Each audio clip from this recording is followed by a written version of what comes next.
Now, a number of Irish employees are taking on unpaid overtime in a bid to cope with increasing workloads. A survey by Peninsula Ireland, which questioned 934 employees, which is a fairly sizable sample, found that 67% worked additional hours in the evenings and on weekends. And with me now to discuss this survey is Nicola Byrne, who's CEO of 11890. Welcome to the programme, Nicola. What's your first response, your overall response to this? My gut response to this is, oh my God, have we got that lazy that we're moaning about 65 minutes a month extra work? Oh dear God. Yeah. And you know, you go off, you check Facebook, you take personal calls, you do everything else. It actually swings horribly wrong in the employee's favour. And I do wonder, when there's so many people like looking for work or willing to work any hours, that moan about 65 minutes in a survey and expect people to come along and give you a pat on the head because you got paid for doing the job you're supposed to do. So you're not impressed by Peninsula Ireland? No, well, I'm not impressed by the survey. Like, it's a very, very, But who very are Peninsula Ireland then? I have no idea. They're a human resource company. I looked it up on the internet and I couldn't see that much about them. And they have a lot of employees themselves. Like, they have 900 employees, so maybe they just surveyed their own employees. And because they're a very successful company according to their internet site. I've just never heard of them. Yeah. Now, are people working more overtime for nothing? Is that the situation? Is that your experience? Well, people do their job according to how they feel they want to do it. And I was actually saying to the girl who rang me up before, and I was thinking, when I was 18, I used to work 7 to 7 by choice, just to try and get ahead, to be seen, to be noticed. And where was that as a matter? In Gatto, Cakes, at the time. And I'd arrive very early in the morning, because the way the public transport was, you know, I could get in on time or get in early. And then I used to just stay. And then I'd work and work and work. And I wouldn't care whether they paid me or not. I just wanted to work. I wanted to learn. I wanted to grow. And if people are staying at the desk, you do have to question, well, one, are they staying because they just don't want to go home? They have to face cleaning up after dinner. Or whether they're actually doing work. And it's so subjective. Like, to do a survey like that going, do you think you should be paid for your extra 5 minutes of work every day? Well, the overriding answer is, you're an employee. Of course I do. I want to be paid for every minute I spent here. But you got to wonder then, are they being productive at all? But just talk, surely the climate, the work climate has changed, say, in the last 5 years. Absolutely. And I mean, last week in Carlow, I was speaking down at Carlow Enterprise Board. They were launching their Enterprise Awards for October. And I spoke for an hour. And afterwards, I was so enthused by the amount of people wanting to work themselves, wanting to work any hour God sends them, just to get stuff back on track, get business back on track. And they're not employees. They work for themselves. And they'd be happy to work overtime or anything it took to put food on the table at the end of the week. It's an environment out there if we're going to stay competitive. God, I came back from China. They work 18 hours a day. They get a week's holiday a year. And that's the way it works. You don't get paid. You don't live, you don't survive. So maybe during the good times we've all got a bit soft here, that they don't realise we're globally competitive now. And this kind of rubbish is just, it's a bit frightening that you're moaning about 65 minutes overtime a month, and you should be recognised. And just explain that to people. Where does the 65 minutes come from? Well, the 65 minutes, on average, when you go through the survey, they were saying that the 65 minutes was people feel they worked 5 to 10 minutes extra every day at their desk. And, you know, at the end of the month, that totals up to an hour. And maybe we should start validating. It's up to employers to start validating employees doing this. I'm actually thinking the opposite.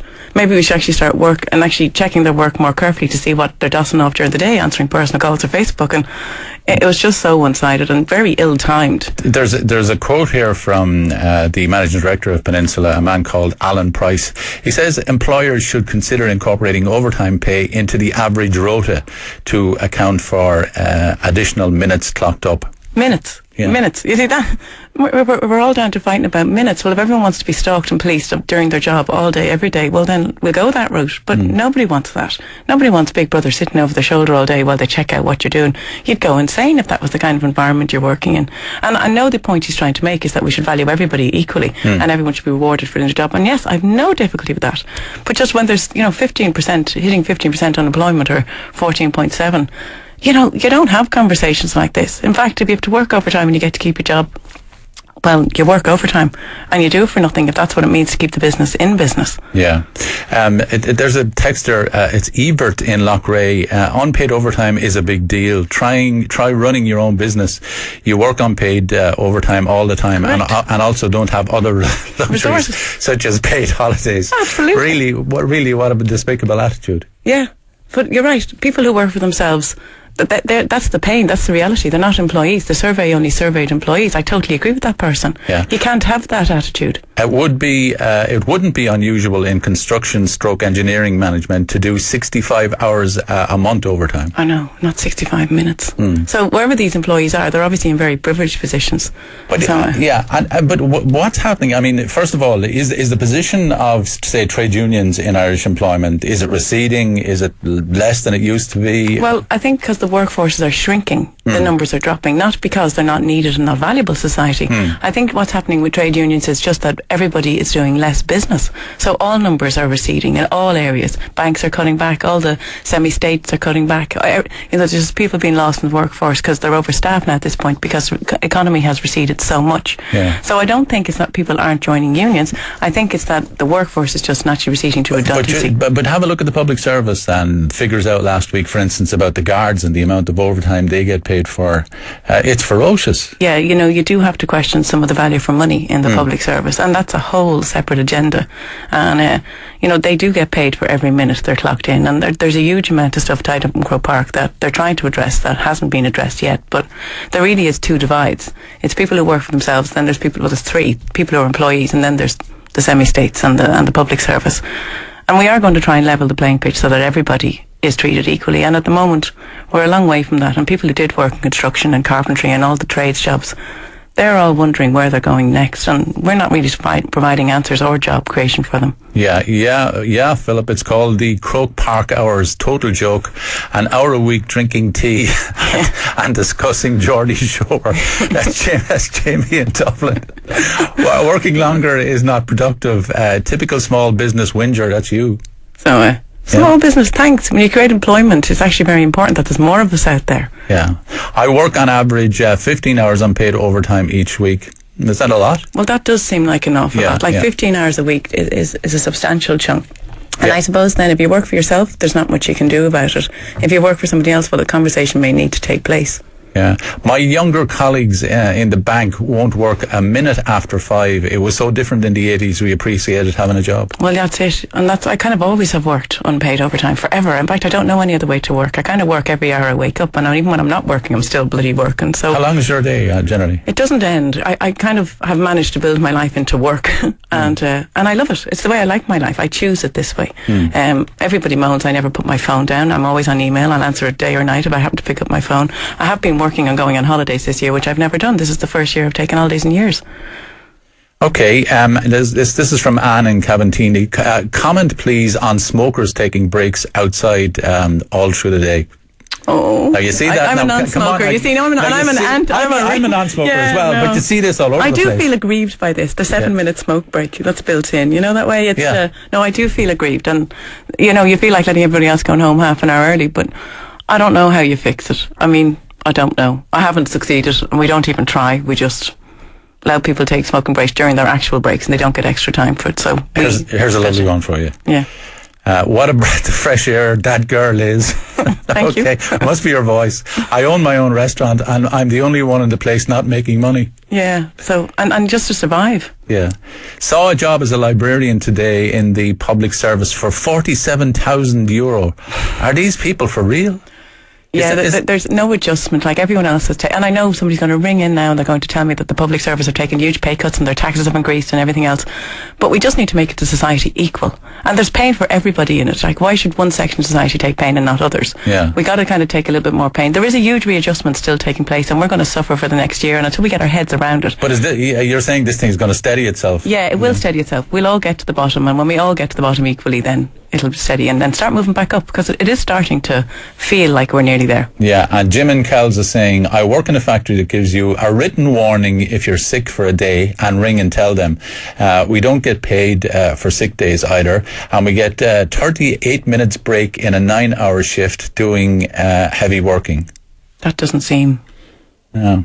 I don't know how that works. Yeah, workers will never be equal because of the divide of public service and private sector. All private sector workers give to employers all the time, and as that's how we stay in business and jobs. I'm a manager, minimum of 60 to 70 hours a week, no extra pay, and I do like my job. That's Martin.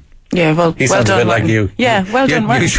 I enjoy my job, and people like going to work. And the other thing about it is everybody needs to work, and particularly men. When we unemploy men, their happiness quotient goes down. They don't recover as quickly as women. Like, there's scientific evidence out there to back that up. So unemploying people isn't a good idea. If we get everybody to pay each other less and employ more of us, we'd actually have a better nation. Now, you say you were in Carlow last week. It was an Enterprise board. An enterprise event. board, yeah. And what were the kind of people that were there? There was shop owners and auctioneers and carpenters and a lady who's going to be the head of the World Arboretum at the flower people. And Arboretum, that's the word. Yeah. And she's actually going to be, I think, European head of the Arboretum Society. Like, huge things happening down in Carlow for this on a global scale.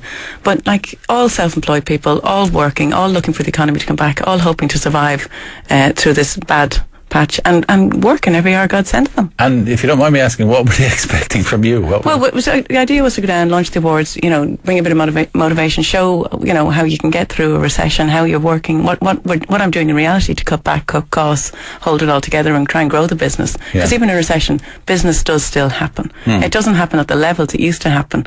And there's money to be made in all areas of life.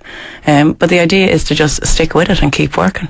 Now, another text. If we're all getting paid less, why are things not cheaper? Well, that's where the imbalance is. The seven states are still raising energy prices. They're still raising rates and water charges and all these other things, state charges, in order to run the place, because our health service and the areas that need tackling and the budgets that need cutting haven't been tackled.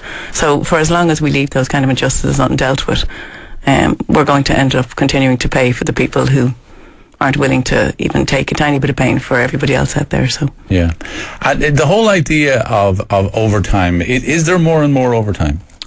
I reckon there is more and more overtime, yeah. But I also reckon there's an awful lot of time wasted during the day, because, as I say, you can't go around policing everybody, and sometimes jobs can't be left. There's vital jobs and critical jobs. So, if you leave your post, something bad could happen. But there's other jobs where people just saunter through the day and they are productive. And you're right, working longer hours doesn't make you more productive. Again, the science is all for everyone should work a 4-hour day and go home and not spend the rest of the time. So, it's... So there's so many industries. It's such a complex area. But 65 minutes overtime, honestly, you can't be moaned about that in the year. Just to go back to the smoking, Darren in Galway is saying, smokers where I work spend an average of 1 hour a day smoking. I asked my boss if I could go outside for a fresh air break, and he laughed at me. I then said I'll take up smoking. Then I wouldn't need to go to ask to go outside. Yeah, this is a sensitive area, and we tie them into breaks, so you don't get to leave your post until your own break and your own lunchtime. So you have to deal with it around that. You don't get to walk out from the desk because it's a call centre and the calls just keep coming.